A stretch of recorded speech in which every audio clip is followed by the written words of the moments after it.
Hello বন্ধুরা, কেমন আছো তোমরা সবাই? আজ আমরা অর্গানিক কেমিস্ট্রির একটা ইম্পর্টেন্ট টপিক SN1 রিয়েকশন অর্থাৎ ইউনিমলিকুলার নিউক্লিওফিলিক সাবস্টিটিউশন রিয়েকশন এই নিয়ে আলোচনা করব। তো দেখো SN1 রিয়েকশনে কি হয়, RX ধরো এটা হচ্ছে সাবস্ট্রেট, RX হলো সাবস্ট্রেট। এরপর সলভেন্ট, যদি এখানে সলভেন্টের প্রেজেন্সে কি হবে, সলভেন্টের পেজে এই যে RX এই যে বন্ডটা আছে, এই বন্ডটা কী হবে, এই বন্ডটা ভেঙে যাবে।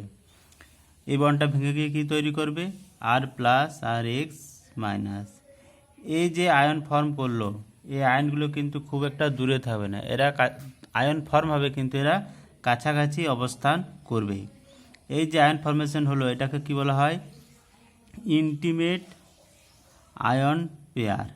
মানে আয়নগুলো খুব একটা দূরে চলে যাবে না, এরা কাছাকাছি থাকবে, কিন্তু সলভেন্টের প্রেজেন্সে কী হবে, এই বন্ডটা ভেঙে গিয়ে আর প্লাস আর এক্স মাইনাস গঠন করবে। এই যে স্টেপটা হলো, এই স্টেপটা কী হয়, এটা হচ্ছে স্লো স্টেপ। স্লো স্টেপ হওয়ার জন্য কী হয়, এই স্টেপটাই হবে রেট ডিটারমিনিং স্টেপ। তাহলে এখানে কী পাচ্ছি আমরা, আর প্লাস পাচ্ছি। পরের ধাপে কি হবে, পরের ধাপে নিউক্লিওফাইল, যে নিউক্লিওফাইলটা নেওয়া হবে সেই নিউক্লিওফাইলটা কী হবে, আর প্লাস, মানে এটা পজিটিভ চার্জ কার্বোক্যাটায়ন, সে আর প্লাসকে অ্যাটাক করবে এবং হচ্ছে যে প্রোডাক্ট তৈরি করবে।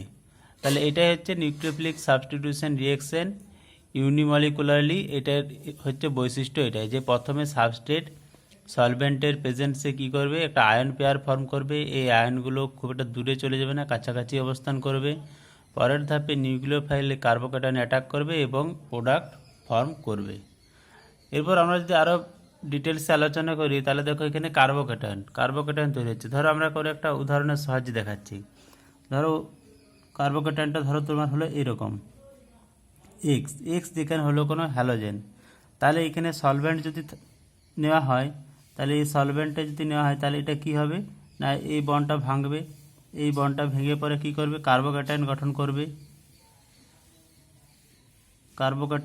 করবে। আর কি হবে, এক্স মাইনাস। এটাকে বলা হচ্ছে কি ইন্টিমেট আয়ন পেয়ার। এবার দেখো এই যে কার্বোক্যাটায়নটা তৈরি হলো, এই কার্বোক্যাটায়ন কেমন হয়, কার্বোক্যাটায়নের গঠন আমরা জেনেছি যে কার্বোক্যাটায়ন হচ্ছে ট্রায়াঙ্গুলার প্লেনার হওয়ার জন্য কি হবে, এর যে পি অরবিটালটা থাকবে, ফাঁকা পি অরবিটালটা থাকবে, পি অরবিটাল ফাঁকা থাকবে, এটা পজিটিভ চার্জ, এই পি অরবিটালটা কী থাকবে, ফাঁকা থাকবে।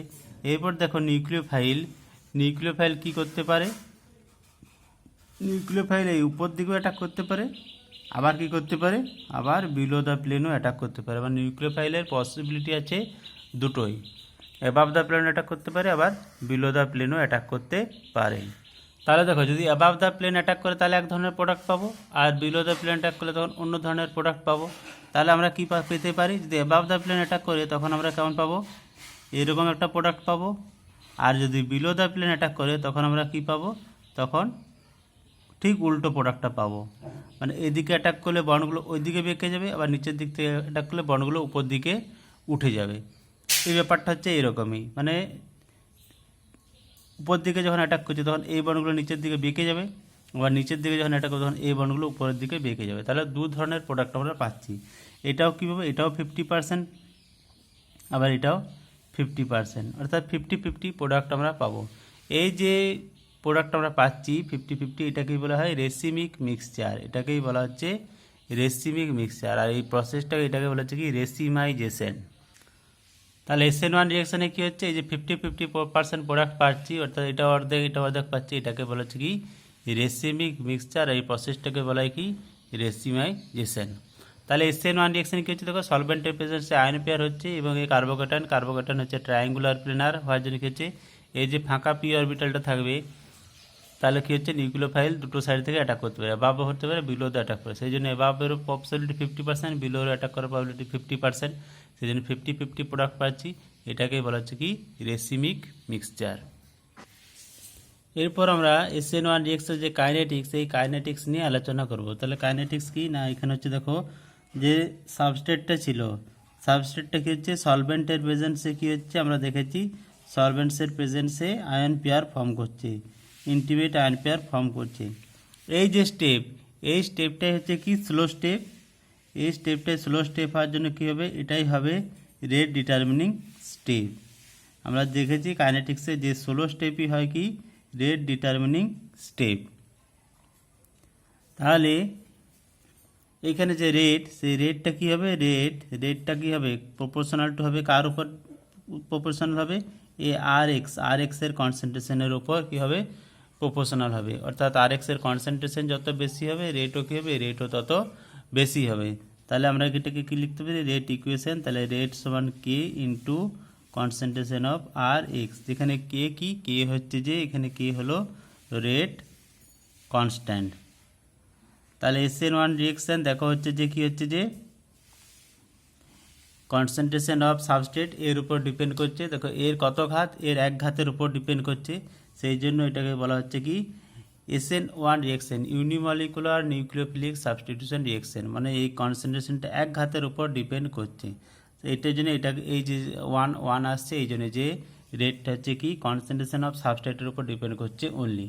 কারণ কি এই স্টেপটা, এই প্রথমের যে স্টেপটা এটাই হচ্ছে স্লো স্টেপ, আর এটাই হচ্ছে রেট ডিটারমিনিং স্টেপ। পরের ধাপে তাহলে কি হয়, পরের ধাপে আর প্লাস আর হচ্ছে যে নিউক্লিওফাইল আছে, নিউক্লিওফাইল কী করবে, আর প্লাসকে অ্যাটাক করবে এবং প্রোডাক্ট ফর্ম করবে। তাহলে এর উপর বিক্রিয়ার রেটটা কিন্তু নির্ভর করছে না এই যে সেকেন্ড স্টেপের উপর। তাহলে রিয়েকশনটা ডিপেন্ড করছে কোন স্টেপটার উপর, ফার্স্ট স্টেপ, প্রথম স্টেপের উপর। যেহেতু ফার্স্ট স্টেপে আয়ন পেয়ারটা ফর্ম হয়ে যাচ্ছে, ওই জন্য এই স্টেপটার উপরেই রেটটা ডিপেন্ড করছে। তাহলে সেকেন্ড স্টেপের উপর কিন্তু রেট কোনোভাবে ডিপেন্ড করছে না। সেই জন্য এটাকে বলা হচ্ছে কি ইউনিমলিকুলার নিউক্লিওফিলিক সাবস্টিটিউশন রিয়েকশন। দেখো যখন আমরা পোটেনশিয়াল এনার্জি ডায়াগ্রাম প্লট করব SN1 রিয়েকশনের ক্ষেত্রে, তখন কি করতে হবে, আমাদেরকে যে ওয়াই এক্সিস, এই ওয়াই এক্সিসে পোটেনশিয়াল এনার্জি প্লট করতে হবে। আর এই যে এক্স এক্সিস, এই এক্সিসে রিয়েকশন কোঅর্ডিনেট বা কি এটাকে কী বলা হয়, রিয়েকশন কোঅর্ডিনেট বা progress of the reaction, progress of the reaction. মানে যত সময়ের সাথে সাথে রিয়েকশানটা কতটা এগিয়ে যাচ্ছে সেইটাকে আমরা প্লট করব এক্স এক্সিসে, আর ওয়াই এক্সিসে প্লট করব পোটেনশিয়াল এনার্জি। তাহলে আমরা ধরে নিচ্ছি প্রথমে এখানে আছে রিয়েক্ট্যান্ট আছে, এটা হচ্ছে রিয়েক্ট্যান্টের এনার্জি। তাহলে রিয়েক্ট্যান্টের এনার্জি, এটাকে আমরা রিয়েক্ট্যান্টে লিখছি আর এক্স, এটা হচ্ছে রিয়েক্ট্যান্ট আছে। এরপর কি হচ্ছে, রিয়েক্ট্যান্টটা কী করছে, এখানে আমরা আগেই দেখেছি যে রিয়েক্ট্যান্ট সলভেন্টের প্রেজেন্সে কী করছে, রিয়েক্ট্যান্টটা সলভেন্টের প্রেজেন্সে কী করছে, একটা ইন্টারমিডিয়েট ফর্ম করছে আর প্লাস আর এক্স মাইনাস, এই যে ইন্টারমিডিয়েট একটা ফর্ম করছে। তাহলে রিয়েকশানটা এইভাবে যা এগোবে, এগোনোর পর একটা অ্যাক্টিভেশন এনার্জি লাগবে, অ্যাক্টিভেশন এনার্জির পর এখানে একটা কী করছে, ইন্টারমিডিয়েট একটা ফর্ম করছে আর প্লাস আর এক্স মাইনাস। এই ইন্টারমিডিয়েটটা, এটাকে কী বলা হচ্ছে, ইন্টারমিডিয়েট একটা ফর্ম করছে।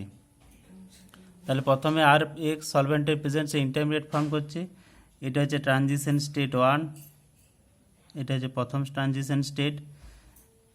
পরে আবার কি হচ্ছে, নিউক্লিওফাইল, আমরা দেখেছি যে নিউক্লিওফাইল কী করছে, নিউক্লিওফাইল হচ্ছে কার্বোক্যাটায়নটাকে অ্যাটাক করছে। তাহলে এখানে আর একটা ট্রানজিশন স্টেট অ্যাটেন্ড করবে, ট্রানজিশন স্টেট অ্যাটেন্ড করার পর এরপর হচ্ছে কী হবে, এখানে প্রোডাক্টের দিকে এগিয়ে যাবে। এরপর এটা হচ্ছে কী ছিল, এনথালপি ছিল কার না, রিয়েক্ট্যান্টের এনথালপি। এরপর প্রোডাক্টের এনথালপি যদি বেশি হয় তখন কি হবে, তখন রিয়েকশনটা হবে কি এন্ডোথার্মিক। আর যদি প্রোডাক্টের এনথালপি যদি রিয়েক্ট্যান্টের চেয়ে কম হয় তখন কি হবে, এক্সোথার্মিক। তাহলে দেখো প্রথমে কি হচ্ছে আর এক্স, এটা হচ্ছে কি সাবস্টেট ছিল, একটা ট্রানজিশন স্টেট অ্যাটেন্ড করছে, ট্রানজিশন স্টেট 1। এখানে একটা ইন্টারমিডিয়েট হচ্ছে, প্রথমে একটা ইন্টারমিডিয়েট হচ্ছে, ইন্টারমিডিয়েট হওয়ার পর আমরা এখানে দেখেছি ট্রানজিশন স্টেট 2, যেটা হচ্ছে নিউক্লিওফাইল কী করছে, আর প্লাসকে অ্যাটাক করছে।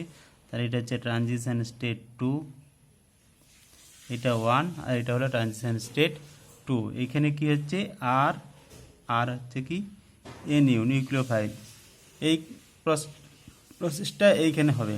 আর এখানে কি হবে, এখানে আর এক্স, এই যে বন্ডটা ভাঙছে, এই বন্ড ভাঙাটা হবে যে এইখানে হবে, এই ট্রানজিশন স্টেট 1-এ। এইখানে আর এক্স এই বন্ডটা ভাঙবে, আর এইখানে আর এনও এই বন্ডটা যে ফর্ম হবে সেটা হবে ট্রানজিশন স্টেট 2-তে। এরপর আমরা দেখছি যে প্রোডাক্টের এনথালপি যদি হয় রিয়েক্ট্যান্টের চেয়ে বেশি হয় তখন এটা কি হবে, তখন এটা হবে এন্ডোথার্মিক প্রসেস, এন্ডোথার্মিক। আর যদি প্রোডাক্টের এনথালপি যদি কম হয় তখন কী হবে, তখন প্রসেসটা হবে এক্সোথার্মিক। দুটোই হতে পারে, সেটা ডিপেন্ড করবে রিঅ্যাকশনটার নেচারের উপর। এটা এক্সোথার্মিক হতে পারে, এন্ডোথার্মিকও হতে পারে। যদি এনথালপি বেশি হয় তখন হবে কি এন্ডোথার্মিক, আর যদি কম হয় তখন হবে কি এক্সোথার্মিক। তাহলে এটা হচ্ছে overall potential energy diagram for SN1 reaction. যদি ভিডিওটি ভালো লেগে থাকে তাহলে অবশ্যই লাইক করবে, শেয়ার করবে এবং চ্যানেলটিকে সাবস্ক্রাইব করবে। আর যদি কিছু জানার থেকে অবশ্যই কমেন্ট করতে পারো। দেখা হচ্ছে নেক্সট ভিডিওতে। Thank you.